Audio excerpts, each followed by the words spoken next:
rencana yang ke KPK itu kan untuk donasi, kita ada donasi biaya transportasi, kemudian biaya untuk armada, kemudian untuk relawan perjuangan yang ikut di sana. Jadi itu kita bukanya 3 itu. Itu sudah dibuka yang donasi untuk? Sudah dibuka dan alhamdulillah tadi antusiasme warga sangat bagus.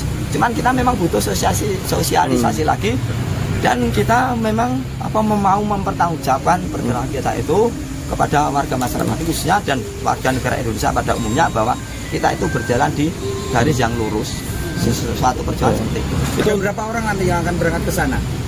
Belum tahu.